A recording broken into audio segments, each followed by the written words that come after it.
अब पढ़ना हमको कन्वेंशनल सोर्स ऑफ एनर्जी। अभी तक हमने क्या पढ़ा, हमने जो एनर्जी के स्रोतों में क्या पढ़ा, अभी पढ़ा था हमने कन्वेंशनल परंपरागत स्रोत। परंपरागत स्रोत में क्या पढ़ा था हमने, जीवाश्म ईंधन, ठीक है। फिर हमने पढ़ा क्या, थर्मल पावर प्लांट, बोलो। फिर हमने क्या पढ़ा, हाइड्रो पावर प्लांट, ठीक है।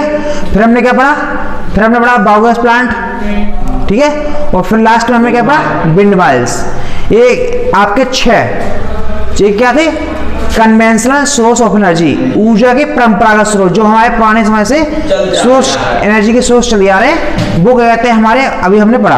अब हम क्या पढ़ेंगे, अब पढ़ेंगे नॉन कन्वेंशनल, जो हमारे गैर परंपरागत स्रोत है, जो हमारे पुराने जमाने से नहीं चले आ रहे हैं। ये एनर्जी के हमारे न्यू सोर्स हैं, ठीक है। ये पहले हमारे पहले से नहीं हमें पता थे, ठीक है। बाद में हमने इसको इजाद किए और अब इसके बारे में पढ़ेंगे। फिर हम बाद में लास्ट में क्या पढ़ेंगे कि एनर्जी की लिमिटेशन क्या है, वातावरण पर क्या प्रभाव पड़ता है इसका, जो हमारी पास एनर्जी है उनका इफेक्ट क्या पड़ता है एनवायरनमेंट पर, ठीक है। इसके बारे में पढ़ेंगे। तो हम इसमें क्या क्या पढ़ेंगे, इसके हम 4 चीज़ें पढ़ेंगे। सबसे पहले पढ़ेंगे सोलर एनर्जी। सोलर एनर्जी होता क्या है, ठीक है। बेसिकली सोलर एनर्जी के बारे में तो जानते होंगे कि सोलर एनर्जी सूर्य से प्राप्त होती है, तो सोलर एनर्जी कहते हैं। दूसरा पढ़ेंगे हम क्या, समुद्र से ऊर्जा। तुम्हें पता होगा समुद्र से कैसे ऊर्जा होती है, समुद्र से कैसे ऊर्जा होती है, सबसे पहले लहरें आती हैं, उससे ऊर्जा होती है। हमारे क्या कहते हैं, ज्वार भाटा आता है, उससे भी ऊर्जा होती है। महासागरीय तापीय ऊर्जा होती है, जो अंदर से आती है, ठीक है। कैसे तापीय ऊर्जा, ऊपर की सतह गर्म होती है, नीचे की सतह ठंडी होती है, ठीक है। तो उसके टेम्परेचर के हिसाब से हम कहते हैं जो ऊर्जा निकलती है उसको महासागरीय तापीय ऊर्जा बोलते हैं, ठीक है। तो उसके बारे में हम इसमें पढ़ेंगे। सोलर सेल, सोलर एनर्जी में भी सोलर सेल के बारे में पढ़ेंगे, सोलर सेल क्या होता है और इक्विपमेंट क्या है सोलर सेल के। जैसे सोलर कुकर आने लगा आजकल, सोलर लैंप आती है, जैसे मोदी जी ने बांटी थी, देखी वो तो, ठीक है। तो मिली भी होगी, तुम्हें मिली थी क्या, हाँ लगभग जितने, हाँ ठीक है, ठीक है।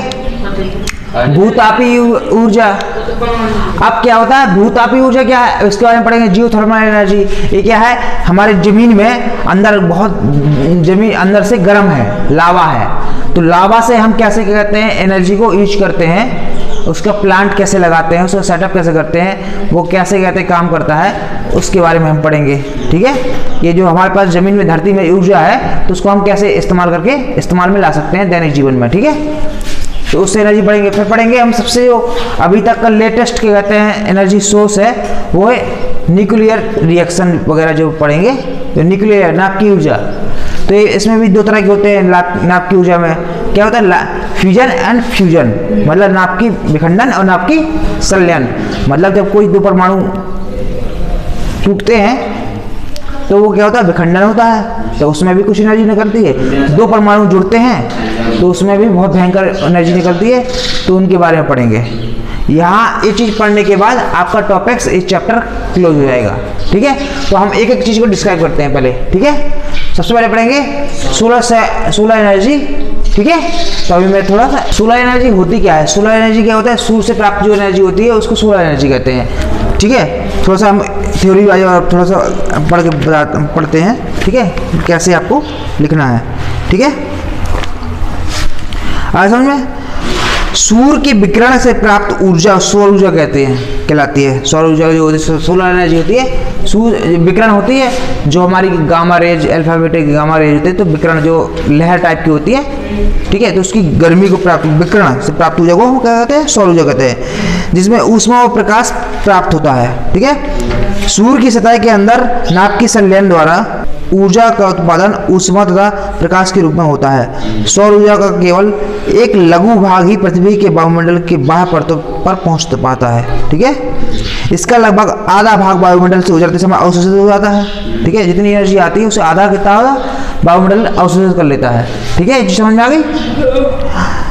तथा शेष भाग पृथ्वी के पृष्ठ पर पहुंचता है, और कुछ भाग जो होता है वो क्या करता है, धरती की सतह पर पहुंचता है, ठीक है।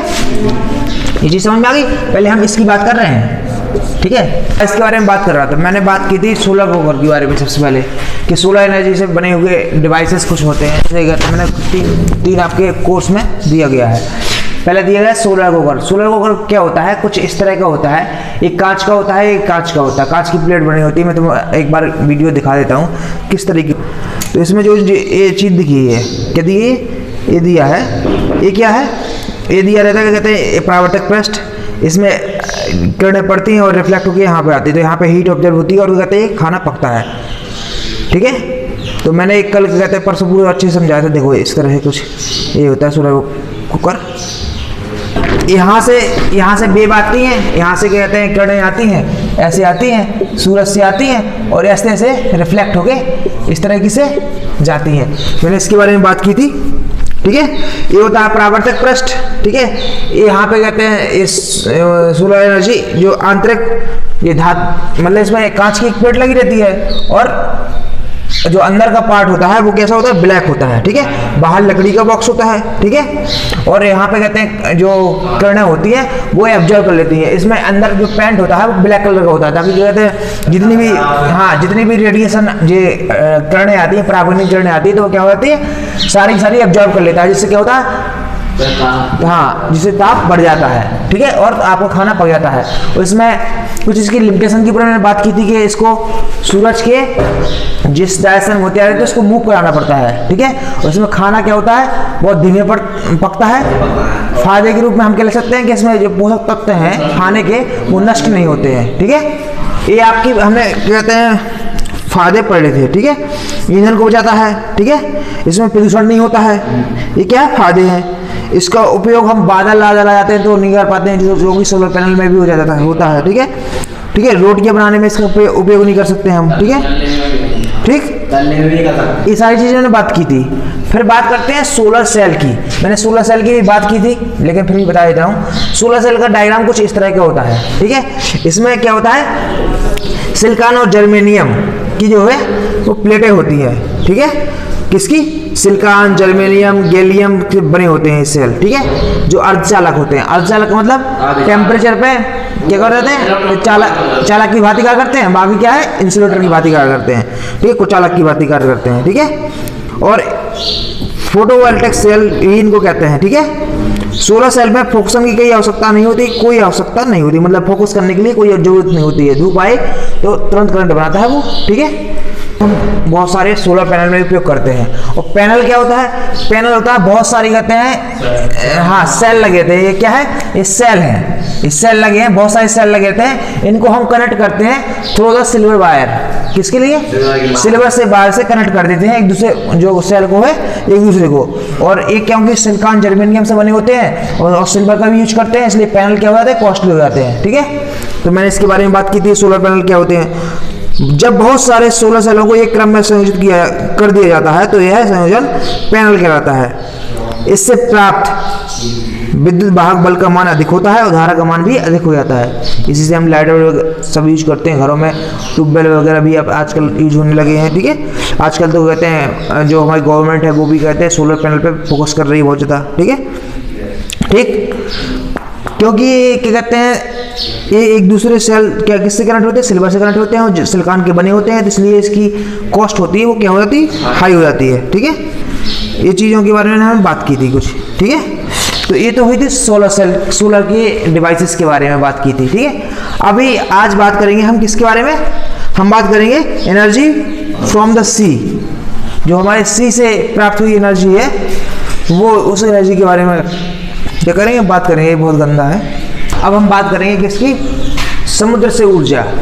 अब समुद्र से ऊर्जा के बेसिकली 4 पार्ट हैं। ठीक है, सबसे पहले हम बात करते हैं ज्वारीय ऊर्जा, जिसको बोलते हैं टिडल ऊर्जा भी बोलते हैं। ठीक है, टाइडल। ठीक है, tidal energy, TIDAL, tidal energy. ठीक है, हाँ टाइडल, टिडल जो भी आप पढ़ना चाहो प्रोनाउंस करो। ठीक है, टिडल पढ़ते हैं इसको। ठीक है, ज्वारीय ऊर्जा कहते हैं। ज्वारीय ऊर्जा का मतलब बेसिकली क्या है, तुमने सुना होगा low tide high tide, tide पढ़ाओ। टाइडल एनर्जी तो क्या होता है, लो टाइड मतलब भाटा और हाई टाइड मतलब ज्वार।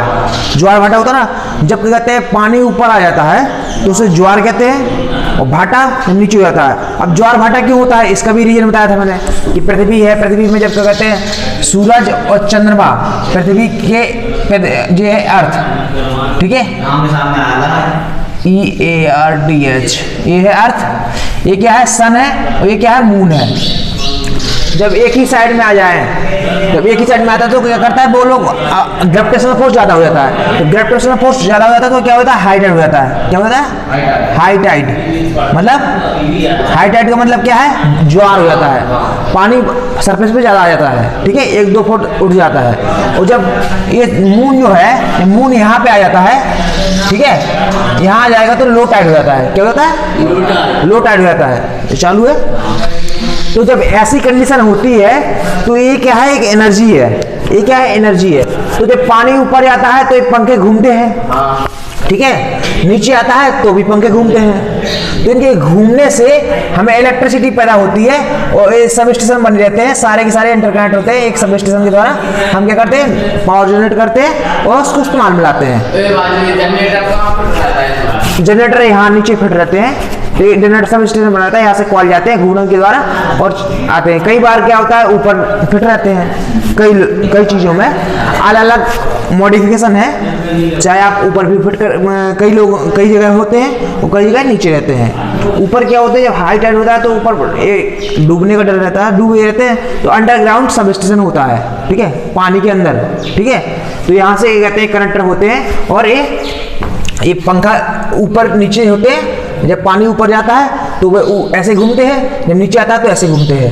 तो इसके घूमने से घूर्णन पैदा होता है। घूर्णन से क्या कहते हैं, जब जनरेटर के द्वारा हम लाइट पैदा कर लेते हैं, ठीक है। तो इसको कहते हैं ज्वारीय ऊर्जा। ये इंडिया में कहाँ कहाँ है, ये बेसिकली गुजरात है, वेस्ट बंगाल है, गल्फ कच्छ है, कच्छ के खाड़ी में कहते हैं, ये वहाँ पे इंडिया में बने हुए हैं, ठीक है, कच्छ है, ठीक है, कच्छ की खाड़ी है, तो वहाँ पे कहते हैं इसके स्टेशन लगे हुए हैं। दूसरी बात, एक किस एनर्जी को कन्वर्ट करता है, ये जो काइनेटिक एनर्जी होती है, जो हमारी क्या कहते हैं गति ऊर्जा होती है, उसको हम यूज में लाते हैं, ठीक है, गति ऊर्जा को यूज में लाते हैं और कहते हैं हम इसका इस्तेमाल करते हैं as a source of energy, ठीक है, ठीक है। नॉन कन्वेंशनल सोर्स है, ये तो पता लग गया, ठीक। अब इसके थोड़ा कुछ देख लेते हैं क्या कर दिया है, ठीक है। ये भी पता है कि कहते हैं समुद्र जब लो टाइड और हाई टाइड होता है तो इस प्रकार समुद्र में की सतह पर तरंगें उत्पन्न होती हैं, जिसे ज्वारीय तरंगें कहते हैं, ठीक है। यह एक दिन में क्या 2 बार आती है। ये कितनी बार आती है, 2 बार, एक दिन में 2 बार आती है, ठीक है। जब पानी का ऊपर उठना या पानी का नीचे जाना इस स्रोत का उपयोग करता है। इस स्रोत को या तो ऊपर आएगा या नीचे आएगा, इससे क्या होगा, एनर्जी पैदा होगी, इसको हम इस्तेमाल में लाते हैं, ठीक है। ये समझ में आ गया अच्छे से, ठीक है। अब बात करते हैं दूसरी तरंग होती है जो समुद्र से ऊर्जा होती है, वो होती है तरंग ऊर्जा, वेव एनर्जी। अब वेव एनर्जी होती क्या है, जब वेव एनर्जी देखो 2 तरह से होती है। इसमें क्या होती है, वेव आती है, वेव आती है, जब हिलोर आती है तो देखो 2 तरह का सिस्टम बनाया, कई जगह पे बनाया गया है, ठीक है। एक सिस्टम में मैं इस तरह को एक्सप्लेन कर देता हूँ क्या होता है। तो वेव आती है तो हम क्या कहते हैं, किनारे पे कुछ ऐसा बना देते हैं, सिस्टम इस तरह का बना देते हैं। तो वेव आती है तो पानी, हवा जब भरी रहती है तो हवा ऊपर को धकेलती है, जब ऊपर को हवा धकेलेगी इधर को तो ये पंखा क्या है, रोटेट करेगा, ठीक है। और जब नीचे को आएगा तो यहाँ वैक्यूम होता है, तो भी क्या कहते हैं, हवा यहाँ से खींचती है यहाँ पे तो भी घूमता है। इससे क्या होता है, पावर जनरेट होती है और इसके द्वारा हम इस्तेमाल में लाते हैं, ठीक है। इसे कहते हैं वेव एनर्जी। कैसे बनाया जाता है, जब कहते हैं पानी आएगा, इधर से समुद्र की लहरें आती हैं तो इधर को जाएगी तो क्या है, धकेलेगा, धकेलता है तो क्या कहते हैं, टरबाइन घूमता है, टरबाइन घूमेगा तो जनरेट कर देगा इलेक्ट्रिसिटी को और हम इसको इस्तेमाल में लाते हैं, ठीक है। ये लगभग अब आती ही रहती है 24 घंटा, ठीक है। दूसरी तरह का इस तरह का भी बनाया जाता है कि क्या होता है कि इसमें ये पानी में डूबा रहता है, सीधा ये पानी में डूबे रहते हैं, ये फ्लोट करता है। ये क्या है, एक हैवी प्लेट के द्वारा लटका दिया जाता है, ठीक है। जब वेव आती है तो ये क्या धकेलती है, तो इस तरह से धकेलने से ये क्या होता है, इसको घुमाता है, ठीक है। घूमने से इलेक्ट्रिसिटी पैदा होती है और इस अंडरग्राउंड सब स्टेशन बना रहता है, पानी के अंदर रहती है। ये हिलोर जो ऊपर का सिस्टम होता है ये घूमता है, ये वाला ये घूमता है, तो ये घूमता है तो यहाँ से कहते हैं पावर जनरेट होती है और हम इसको इस्तेमाल में लाते हैं, ठीक है। आ समझे, हवा से नहीं है, हवा से नहीं है, लहरें ना आई तो है। हाँ तो ये क्या कहते हैं बेसिकली किसके ऊपर कॉन्सेप्ट है, ये लहरों के ऊपर कॉन्सेप्ट है। ये तरंग है ना, जो पानी में तरंग है ना, पानी के ऊपर डिपेंड करता है ना ये, ठीक है। ये क्या है बेसिकली एयर इक्विपमेंट है, तो इसको तुम बनाओगे तो ज़्यादा अच्छे से एक्सप्लेन कर लेना, ठीक है। इसको ज़्यादा अच्छे से इजी है, समझ में आएगा। ये थोड़ा कहते हैं थोड़ा सा मतलब कॉम्प्लेक्स है, ठीक है। इसमें भी बहुत सारे इक्विपमेंट होते हैं, कैसे कहते हैं रोटेट होती है, जब वेव आती है तो वेव धकेलती है तो ये घूमता है, ये हाई होता है, ठीक है। वो सब स्टेशन अंडरग्राउंड क्या कहते हैं वो होता है सब स्टेशन होता है। हाँ ये डायग्राम बना तो और अच्छे से एक्सप्लेन हो जाएगा, ठीक है। इसमें क्या होता है कि जब वेव आती है तो टकराती तो इसको घुमाती तो घूर्णन की वजह से इलेक्ट्रिसिटी पैदा होती है। दूसरा क्या है, वेव आती है तो यहाँ पे क्या कहते हैं एक किनारे पे लगे रहते हैं, तो ये वैक्यूम करता है, तो ये हवा ऊपर धकेलेगा, हवा धकेलेगा तो ये पंखा घूमेगा तो इलेक्ट्रिसिटी जनरेट होगी। जब ये नीचे आएगी पानी तो क्या है हवा चाहिए इसको, तो पीछे से धकेलेगा तो कहते हैं यहाँ पे ये भी घूमेगा तो भी इलेक्ट्रिसिटी पैदा होती है, ठीक है। तो ये तरीका बता दिया। अब इसकी कहते हो वेव नहीं आती, शांत रहेगा तो कहते हैं इलेक्ट्रिसिटी पैदा नहीं होगी, ये इसकी लिमिटेशन हो गई। लाभ क्या है, लाभ के बारे में लिखेंगे तो लाभ क्या है, हाँ ये क्या है मतलब इसकी कॉस्ट ज़्यादा नहीं है, ठीक है। वन टाइम कॉस्ट इन्वेस्टमेंट है, ठीक है। दूसरी बात फ्री एनर्जी है, ठीक है। प्रदूषण रहित है, प्रदूषण भी कोई नहीं है, ठीक है। और हाँ नॉन कन्वेंशनल सोर्स तो बता दिया, ये सारी नॉन कन्वेंशनल सोर्स है, ठीक है। तो ये सारी चीज़ें आप लिख सकते हो, ठीक है, अपने हिसाब से। ये चीज़ समझ में आ गई। अब बात करते हैं ओशियन थर्मल एनर्जी, महासागरीय तापीय ऊर्जा। ये भी बहुत इंपॉर्टेंट है। इसमें क्या होता है, इसमें एक सरफेस है, ये क्या है पानी की सरफेस है, ठीक है, समुद्र के। तो ये क्या होता है पानी की सरफेस है, तो इसमें हमने क्या करते हैं, एक टरबाइन में लगा हुआ है, ठीक है। टरबाइन जनरेटर से कनेक्ट होता है, ठीक है। टरबाइन जनरेटर से कनेक्ट होता है और जनरेटर से हम इलेक्ट्रिसिटी प्रोड्यूस कर लेते हैं, ठीक है। यहाँ पे जनरेटर लगा दो, जनरेटर से हम इलेक्ट्रिसिटी प्रोड्यूस कर लेंगे, ठीक है। ये चीज़ समझ में आ गई। अब क्या होता है कि जो NH3 अमोनिया गैस है उसका क्या कहते हैं जो होता है बहुत जो बाष्प उसका क्वथनांक गलनांक नहीं कहेंगे, क्वथनांक बाष्पीकरण बहुत 20 डिग्री टेम्परेचर पे हो जाता है। कितने डिग्री पे, 20 डिग्री टेम्परेचर पे हो जाता है उसको। तो क्या होता है, हम ऊपर की जो सतह है तकरीबन 20 मीटर गहराई, हाँ 2 किलोमीटर गहराई तक क्या होता है धूप की वजह से वो क्या होता है गर्म रहता है, ठीक है। तकरीबन सरफेस का टेम्परेचर कितना रहता है, 20 डिग्री टेम्परेचर होता है पानी की सतह का, समुद्र का। तो क्या होता है यहाँ गर्म होता है, जितना नीचे जाएगी तो वहाँ पे क्या होता है सूरज की किरणें कम पहुँच पाती हैं, तो वहाँ पे ठंडा रहता है। तो हम क्या करते हैं, हम इसमें अमोनिया गैस फ्लो करते हैं, ठीक है। तो अमोनिया गैस फ्लो होती है तो यहाँ पे क्या होती है, ये लिक्विड फॉर्म में होती है। किस फॉर्म में होती है, लिक्विड फॉर्म में होती है। ये फैन क्या कहते हैं इसको धकेलता है, ठीक है।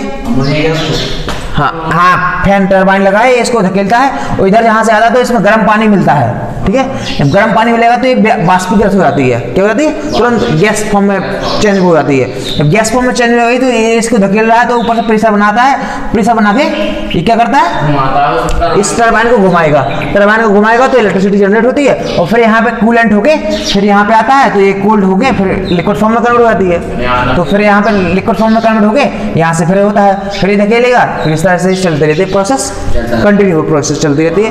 इसमें क्या है जनरेटर लगा के इलेक्ट्रिसिटी को यूज कर लिया जाता है। ये चीज़ समझ में आ गई। तो ये क्या कहते हैं आपका ओशियन थर्मल एनर्जी है। अब इसके बारे में थोड़ा सा और पढ़ते हैं क्या चीज़ है, कैसे काम करती है, ठीक है। समुद्र महासागरों के पृष्ठ पर जल सूर्य से तप्त होकर जबकि इनके गहराई वाले भाग का जल अपेक्षाकृत ठंडा होता है। मैंने बताया ना नीचे का पानी क्या होता है ठंडा होता है ऊपर की अपेक्षा में, ठीक है। ताप के इस अंतर का उपयोग करके महासागरीय तापीय ऊर्जा रूपांतरण विद्युत संयंत्र ocean thermal energy conventional conservation plant द्वारा, जिसको हमने बोला ओशियन थर्मल, ठीक है, ocean thermal energy conservation plant के द्वारा, ये प्लांट है, ठीक है, जिसके द्वारा हम यूज कर लेते हैं। कंजर्वेशन मतलब संरक्षण, ठीक है। तो इसके द्वारा हम क्या करते हैं इसका यूज करते हैं। जो गहराई होता है और ऊपर होता है इसमें लगभग 20 डिग्री टेम्परेचर का अंतर होता है, ठीक है। ठीक है, जिसमें कहते हैं हम NH3 का उपयोग करके इसको बाष्पीकृत करते हैं और इसका उपयोग करते हैं। इस चीज़ समझ में आ गई होगी। ठीक है, तो ये आपकी ये समझ गई। अब क्या है इसकी कुछ क्या कहते हैं, कह सकते हो कॉस्टली हो जाता है क्या, पंप जो प्लांट लगता है। ठीक है, क्या होता है एनर्जी को ज़्यादा हम उपयोग में नहीं ला पाते, क्योंकि क्या है अभी थोड़ा सा इतना एक्टिव इतने प्लांट नहीं सेटअप हो पाए हैं। ठीक है, तो अब इसके थोड़ा सा पूछता है, थोड़ा इंट्रोडक्शन पूछता है, एक आप बता देंगे, इसका प्रोसेस बता देंगे, बस आपका इतना काफ़ी है। इसका प्रॉफिट आप जानते हैं? आते हैं, क्यों नहीं आते हैं, सारे आते हैं। जो समुद्र से ऊर्जा आएगा तो थोड़ा थोड़ा इंट्रोडक्शन देना है। अगर उसने कहते हैं किसी एक कप दे दिया, अगर बड़े नंबर में दे दिया तो आपको पूरा डायग्राम सहित एक्सप्लेन करना पड़ेगा, जो कि मैंने समझाया है आपको। नहीं बना तो ये बना देना, समझ लेना। किताब में नहीं बना कोई बात नहीं, ना बने रहने दो। ठीक है, तो ये ओशियन थर्मल एनर्जी समझ में आ गया, ये प्लांट समझ में आ गया। ठीक, अब बात करते हैं चौथी एनर्जी की, जियोथर्मल एनर्जी। जियोथर्मल एनर्जी के मैंने दो डायग्राम बनाए हैं, एक ये बनाया है, एक ये बनाया है। ठीक है, पहले हम इसको समझेंगे फिर हम इसको समझेंगे। ठीक है, दोनों एक ही है, मतलब इसमें थोड़ा हमने क्या कहते हैं, देखो इसमें हमने पानी का इस्तेमाल करेंगे, इसमें हम क्या कहते हैं केमिकल का इस्तेमाल करेंगे, आइसोपेंटेन नाम का। ठीक है, अभी बताते हैं क्या है, चाहे तुम इसको बना देना चाहे इसको बना देना, किसी एक को एक्सप्लेन करना है। मैंने दो बताए हैं, किसी एक को एक्सप्लेन करना है। ठीक है, जियोथर्मल एनर्जी होती क्या है, हमारी धरती नीचे से पता है सबको बहुत ज़्यादा गर्म है, अंदर क्या है लावा है, लावा है तो हम उसका इस्तेमाल करते हैं। उसका इस्तेमाल कैसे करते हैं? ठीक है, हम ऐसे हॉट स्पॉट ढूंढते हैं जहाँ पे, हॉट स्पॉट का मतलब क्या है, हॉट स्पॉट मतलब ऐसी जगह जहाँ पे लावा बिल्कुल नीचे हो, सेंसिटिव प्लेसेस जहाँ पे कहते हैं क्या है लावा निकलता है। लावा क्या मतलब, हाँ लावा बिल्कुल नीचे है, थोड़ा सा बोर करो और वहाँ पे लावा निकलेगा। ठीक है, और ऐसी सेंसिटिव जगह जहाँ पे उसका विस्फोट भी ना हो। अब मान लो तुमने देखा कि भैया यहाँ पे लावा निकलने वाला है, वहीं पहुँच गए तो वहीं भक्कुड़ोगे, है ना। तो ऐसी जगह देखना है जहाँ पे हाँ नुकसान भी ना हो। तो क्या है, हम ऐसी प्लेसेस पे, ठीक है, हॉट स्पॉट हर जगह मिलते नहीं है। मैंने हॉट स्पॉट के बारे में तुम्हें बताया था कि हॉट स्पॉट क्या नहीं, ऐसे हॉट स्पॉट उन जगहों को कहते हैं जहाँ से क्या कहते हैं हम एक प्लांट लगा सकते हैं। ठीक है, ऐसे प्लांटों को हर जगह हम स्थापित नहीं कर सकते, बहुत जगह है, जैसे अमेरिका में कहते हैं कुछ जगह है जहाँ पे हमने लगाए गए हैं, कुछ कहते हैं चीन में है। मैंने एक आध दो का कहते हैं इन जगहों के नाम बताए थे, मैंने हॉट स्पॉट के नाम बताए थे, बताता हूँ। न्यूजीलैंड, अमेरिका, ठीक है, जहाँ पर ये सिस्टम लगाए गए हैं। अब मैं इस सिस्टम की पहले प्रोसेस समझाता हूँ कैसे होता है। इसमें सबसे पहले एक जनरेटर होता है, टरबाइन होता है। ये क्या है, टरबाइन है। ठीक है, होता क्या है कि हम एक जगह से पानी को फ्लो करते हैं। ठीक है, अब हॉट स्पॉट में क्या होता है, जब नीचे पानी जाता है तो पानी क्या करता है, पानी ऐसी जगह ढूंढता है जहाँ से वो निकल सके, वेपराइज हो सके। ठीक है, जहाँ पे तुम अगर जैसे जितने भी तुम तीर्थ स्थानों पे जाओगे, धाम, चार धाम कहते हैं, वहाँ पे आपको हॉट स्पॉट ऐसे मिल जाएंगे जहाँ पे कहते हैं पानी नीचे से आ रहा है गर्म खोलता हुआ। तो हम क्या करते हैं, पानी डालते हैं तो पानी क्या कहते हैं, जब गर्म है नीचे, यहाँ पे लावा है, तो वो क्या वेपराइज होगा और जहाँ से उसको जगह मिलेगी वहाँ से वो क्या कहते हैं निकलेगा। तो यहाँ पे आएगा तो यहाँ पे प्रेशर हाई होता है, और जब जहाँ से स्टीम जो कैबिन है उसमें आता है तो यहाँ पे स्टीम कैबिन कह सकते हो, ऐसी जगह जहाँ पे क्या कहते हैं प्रेशर बिल्कुल लो हो जाता है, क्योंकि यहाँ पे प्रेशर कर दिया हमने कम, बड़ा एरिया हो गया तो प्रेशर कम हो गया, तो वो वेपर फॉर्म में हो जाता है। वेपर फॉर्म में हो जाता है तो फिर क्या करता है, वो फट से यहाँ से भागेगा, क्योंकि जब भागेगा तो ये टरबाइन को घुमाएगा, तो थोड़ी देर में यहाँ पर हाँ यहाँ से निकलता हुआ यहाँ पर कूलेंट हम ठंडा कर देंगे तो पानी की फॉर्म में बन जाएगा, तो पानी का नीचे आ जाता है। तो इस प्रोसेस में क्या होता है, ये घूमता रहता है कंटिन्यूअस वे में और इलेक्ट्रिसिटी प्रोड्यूस होती है थ्रू द जनरेटर। ठीक, ये चीज समझ में आ गई। अब इसकी क्या कहते हैं लिमिटेशन, देखो इसके फायदे क्या है, पहले हाँ उसको समझा दे रहा, पहले इसके फायदे देख लो। लाभ क्या है, ये क्या है, नॉन कन्वेंशनल सोर्स है, कॉस्टली बिल्कुल नहीं है, क्योंकि एनर्जी हमें फ्री मिल रही है, बिल्कुल लो कॉस्ट है। इस सेटअप करने के लिए हमें क्या चाहिए, हमें हॉट स्पॉट हर जगह नहीं मिलते हैं। ये हॉट स्पॉट हर जगह पॉसिबल नहीं है कि हर जगह हम खोद के यहाँ पे लगाना चाहें तो यहाँ पे नहीं लग पाएगा। ठीक है, ऐसी जगह ढूंढनी पड़ती है जहाँ पे कहते हैं हाँ जहाँ पे सिस्टम हम इक्विप कर सकें। इसमें क्या होता है, कंटिन्यूस वे में ऊर्जा मिलती है, ऐसा नहीं होता कि बीच में कहीं डिस्ट्रैक्ट हो जाए, क्योंकि लावा बराबर कंटिन्यूस वे में होता है, तो पानी बराबर डालते रहो और बराबर एनर्जी निकालते रहो, ठीक है। तो हमें ऐसे प्लेसेस ढूंढने पड़ते हैं जहाँ पे हम आसानी से ये चीज़ें कर पाएँ। कई बार क्या होता है, पानी चट्टानों के बीच में फंस जाता है, निकल नहीं पाता, तो क्या कहते हैं बड़ी है ना प्रेशर की वजह से ये सब फोड़ देता है। तो ये चीज़ें हमें बहुत सोच समझ के रिसर्च के पॉइंट ऑफ व्यू से तभी की जाती है। दूसरा प्लान को समझते हैं, फिर हम थोड़ा सा और डिटेल में समझेंगे थ्योरी को पढ़ के, ठीक है। दूसरा क्या है, दूसरे में क्या होता है, इसमें भी ऐसे ही होता है। हम क्या लगा दिया, यहाँ पे लावा रहता है, ठीक है। तो लावा कहते हैं हमने एक इक्विपमेंट लगा दिया, तो लावा यहाँ से आता है, ये मशीन ये लगा है रोटेटर, तो ये घुमाता है, तो लावा को हम आगे आगे ले जाता है। ये हीट एक्सचेंजर कह सकते हैं इसको, क्या कह सकते हो, हीट एक्सचेंजर, ठीक है, हीट एक्सचेंजर। तो ये क्या हीट को ट्रांसफर करता है। इसमें हम कहते हैं एक केमिकल लेते हैं जिसको बोलते हैं आइसोपेंटेन। क्या बोलते हैं, आइसोपेंटेन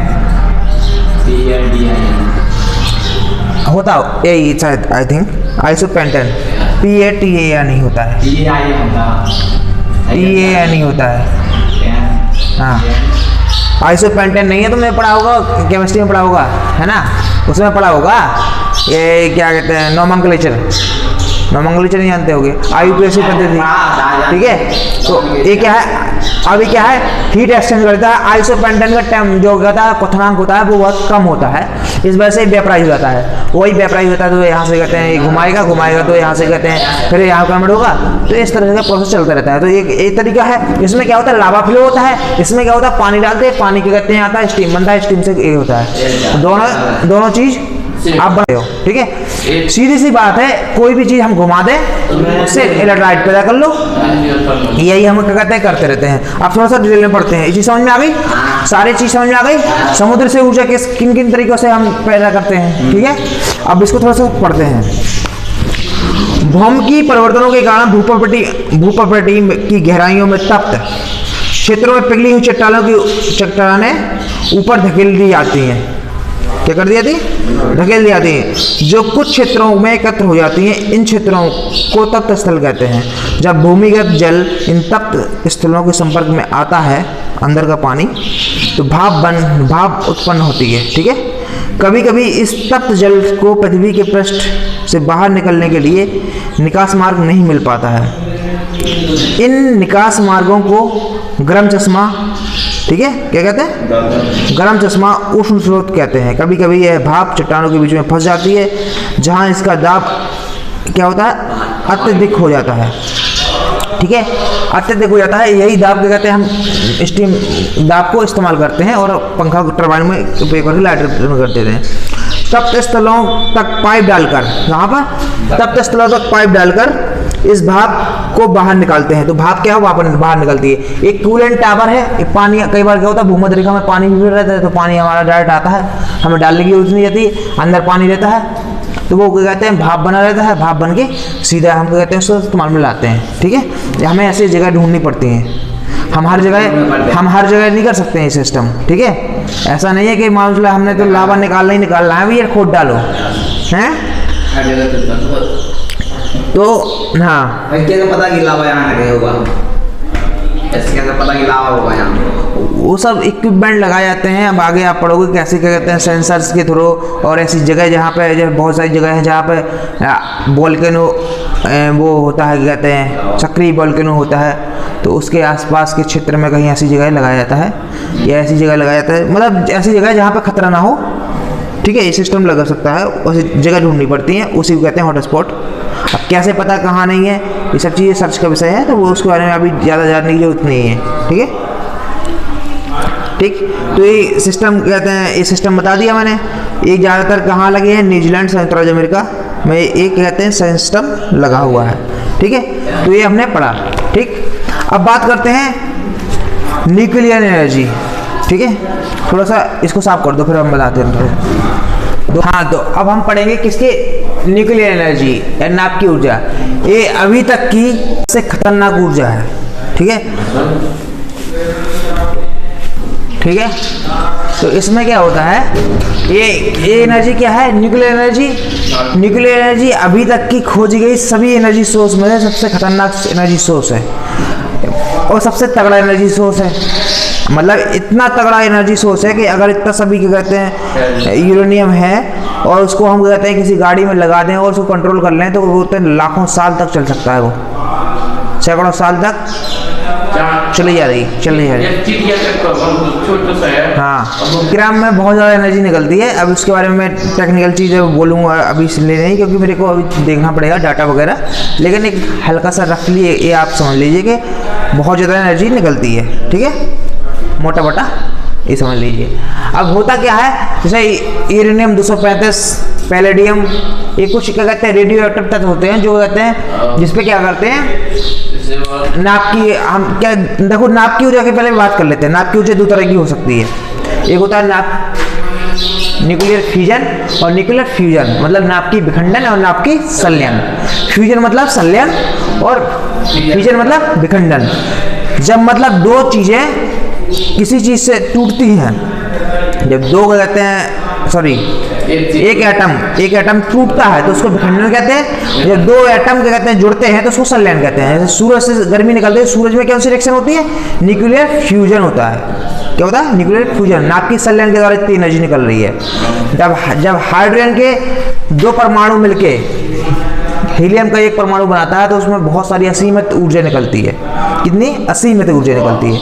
और जब कहते हैं कोई न्यूट्रॉन यूरेनियम पर बमबारी करते हैं, यूरेनियम पर कहते हैं डालते हैं, तो वो क्या होता है, विखंडित होता है। और विखंडित होके 3 न्यूट्रॉन निकलते हैं और 2 कहते हैं निकलते हैं, और एनर्जी बहुत असहाय निकलती है। फिर इन 3 से 9 निकलेंगे, क्योंकि ए वाली न्यूट्रॉन डालेंगे तो 3 से 9, फिर इससे ऐसे रिएक्शन कभी खत्म नहीं होती है, ये बराबर चलती रहती है, बम बम बम बम बम एनर्जी। अभी इसकी तुमने पूछा कि 1 ग्राम में कितनी एनर्जी निकलती है, तो 1 ग्राम में अभी आगे आपको इंटर में आपको पढ़ने को मिलेगा, 11-12 में जब आप पढ़ाऊंगा तो उसमें डिटेल में बताऊंगा, ठीक है।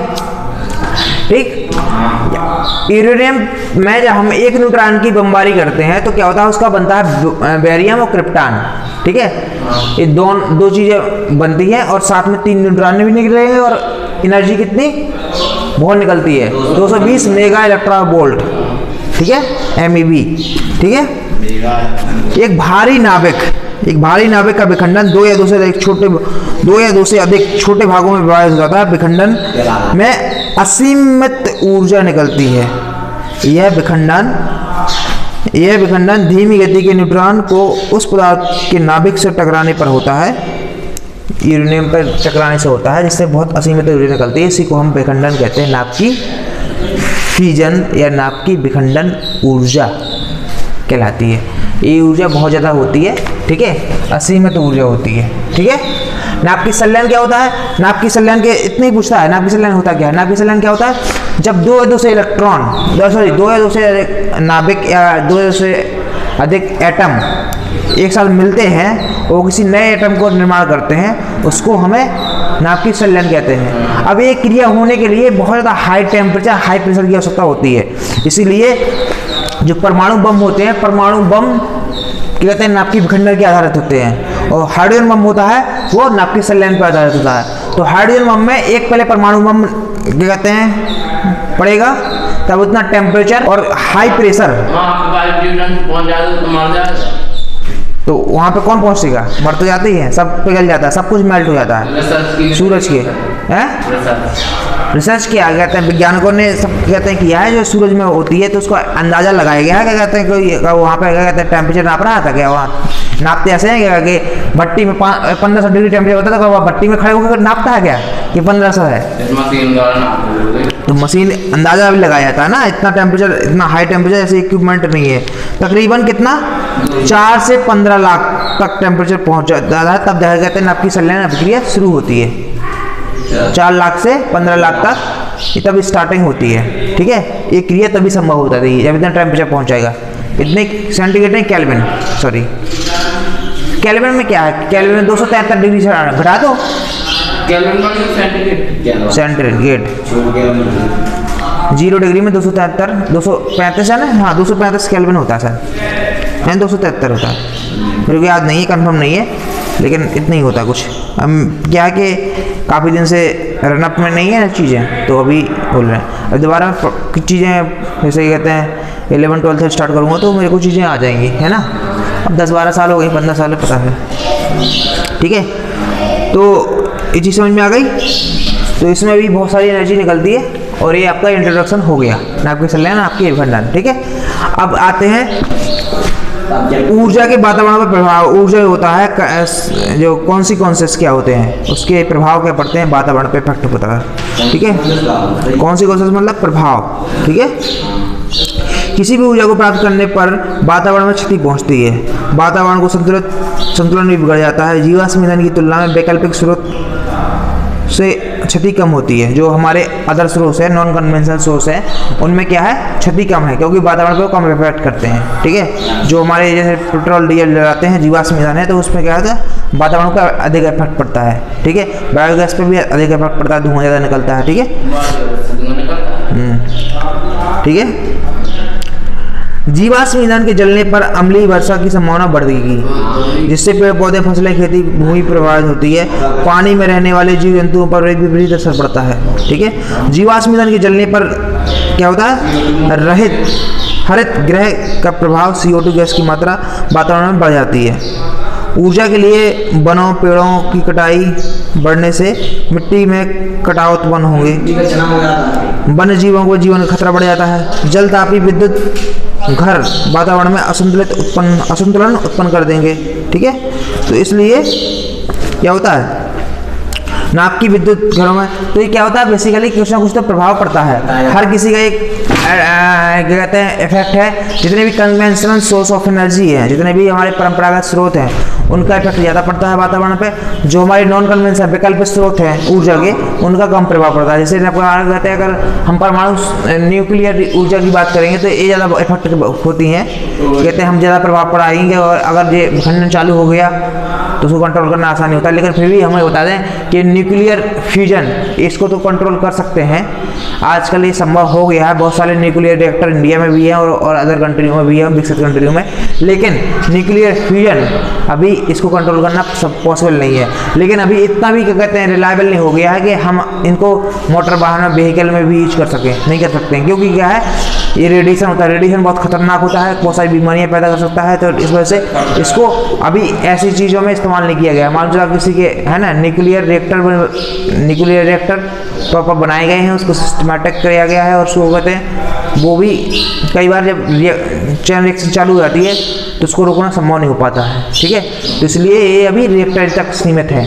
अभी हम ऐसे सोर्स में के रूप में नहीं यूज कर पाए हैं जो क्या कहते हैं हमारी डेली लाइफ में यूज होता है, जैसे हम कहते हैं गाड़ियों में यूज कर पाएँ। ठीक है, तो अभी हमें इतने एडवांस नहीं हो पाए हैं। लेकिन हाँ, ये अधिकतर कहाँ यूज कर सकते हैं, न्यूक्लियर रिएक्टर हम क्या कहते हैं, देखो अंतरिक्ष के लिए कर सकते हैं। लेकिन अभी इस समय अंतरिक्ष में हम क्या करते हैं, सोलर पैनल का यूज ज़्यादा करते हैं। लेकिन सोलर पैनल में डस्ट से जम जाने की वजह से दिक्कत होने लग सकती है। लेकिन इन फ्यूचर में हम ऐसे इन एनर्जी को भी, ये फ्यूचर एनर्जी है, इनका हम इस्तेमाल करेंगे, क्योंकि ये सबसे धाकड़, बहुत तगड़ी, मज़ेदार कहते हैं एनर्जी सोर्स है। इतना अच्छा तगड़ा एनर्जी सोर्स अभी तक है नहीं है। ठीक है, हाँ, खतरनाक भी है, न्यूक्लियर फ्यूजन भी कहते हैं, और उससे ज़्यादा खतरनाक है। ठीक है, तो ये मेरे ख्याल से आपके सोर्स ऑफ एनर्जी का चैप्टर खत्म होता है। इसमें मैंने दो चीज़ों के ऊपर बात की, convention source, non convention source. Convention source परंपरागत सोर्स है, और नॉन कन्वेंशन सोर्स जो ये चीज़ें हैं। ठीक है, और मैंने लगभग डिटेल में काफ़ी बात की है। आई होप आपको समझ में आया होगा, और थोड़ा सा आपसे भी समझना तो और अच्छे से आपको समझा दिया मैंने, बहुत अच्छे से आई थिंक समझ में आया होगा। और बाकी आपको काम है रिवीजन करना, एक दो बार आप वीडियो भी देख लोगे तो आप कर लोगे पेपर। तो अब आज के लिए इतना ही, फिर मिलते हैं नए टॉपिक के साथ अगली बार।